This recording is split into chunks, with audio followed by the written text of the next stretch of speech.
Hey guys, it's Lawson and all 4414. I've been watching a lot of the videos that have been posted. Um, for the most part, I can relate to a lot of the things that some of the other INTPs have said, um, mainly in regard to social relationships and just relationship in general, the nature of that with other people. Um, I'll just start with notes, bane of my existence. But I'll start with what I think that the MBTI of INTP stands for to me, and from there I'll go into some of the issues that I've seen addressed in other videos.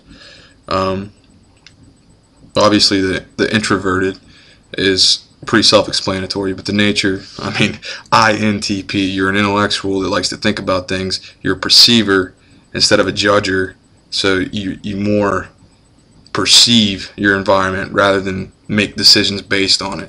So there's less interaction as a perceiver than there would be for a judger. The NT, you think about things.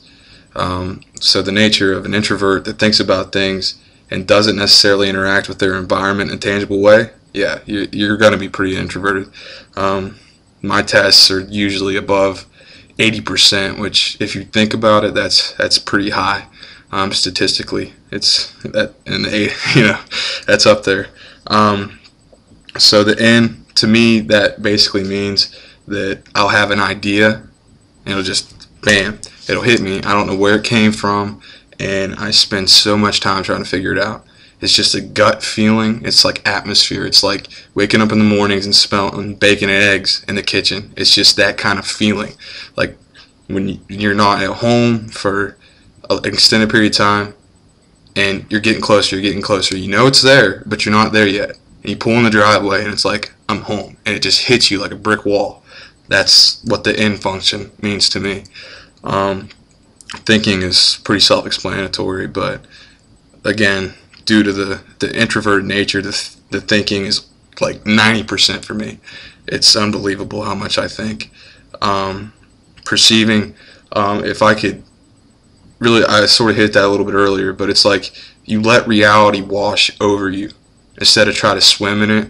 So to a lot of people, because of the lack of social interaction, they often think you're confused, or they think something's wrong because you're not. You're out in a lake and you're just kind of sinking to the bottom. But what I would be thinking about, oh, am I drowning? Is this water? What's water made of? Like, that's me. That's an INTP.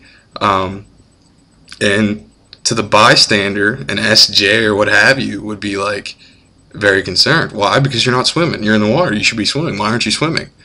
Well, it's a little bit more complicated than that, and I enjoy the complications more so than just doing what you're supposed to do. That's boring. You got to be a little bit more creative than that. I'll hit up relationships. Due to the heavy introverted nature, I often just observe. And that's really difficult in relationships, and especially due to my analytical, just in my personality. I'm so analytical, and you apply that to people, and they get offended because you're essentially challenging the esoteric nature of what a person is all the time. That's how I feel. So when I look at a person, who is this person? What do they stand for? Why are they here?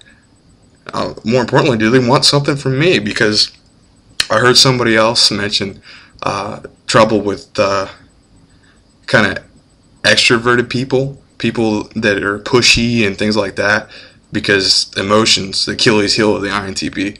You don't want to deal with that, mainly because it restricts your thought process. You can't sit there and think about things if someone's telling you what to think, micromanaging you, as it were. Subject to manipulation, especially at a young age, doing things I'm just like, why am I doing this? Because there was a loudmouth kid that I wanted to be friends with that was pushing me to do it. That's fact. As an adult, that's pretty difficult. Let's see. Hit that. That's pretty much everything. I know I'm missing something. I'm always missing something. But, I mean, the thing that strikes me is just the questioning of what is. You know, like most people just say, oh, it's hot today. I don't care.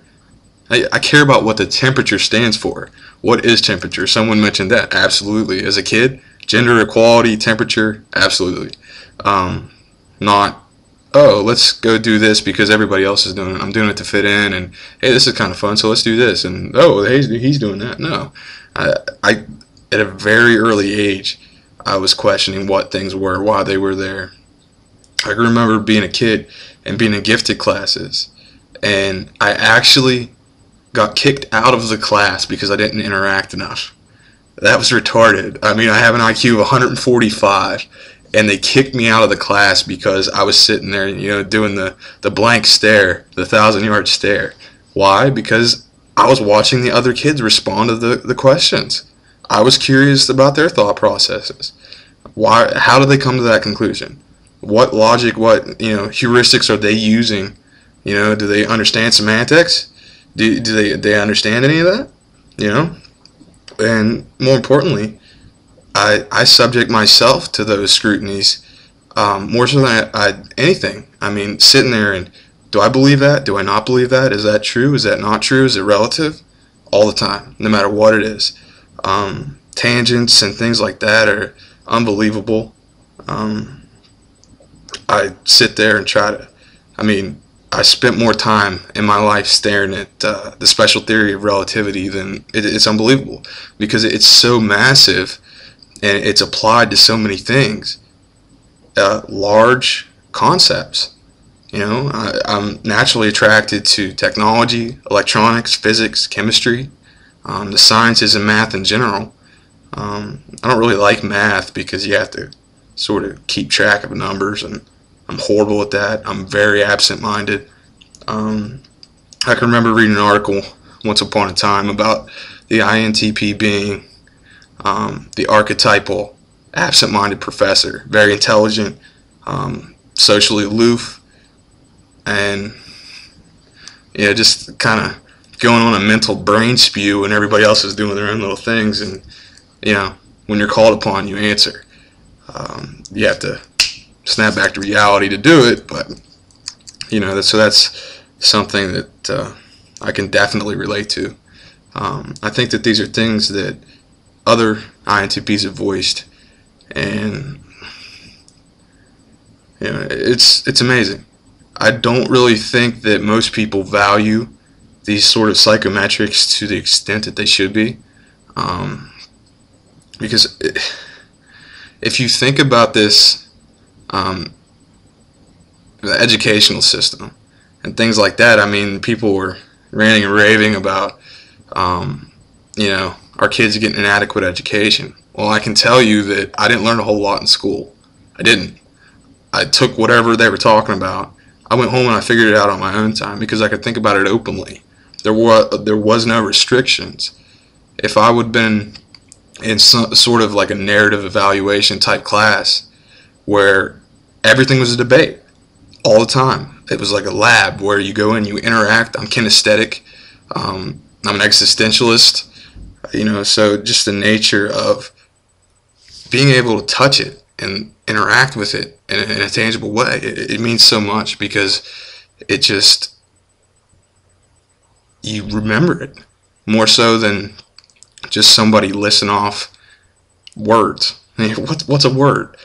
A word is a metaphor for a thing that exists, is what it is, and I'd rather just see what it is and work with it. That's just me. So I think I'm coming close to the cutoff point, so I'm gonna kill it. Let me know what you think.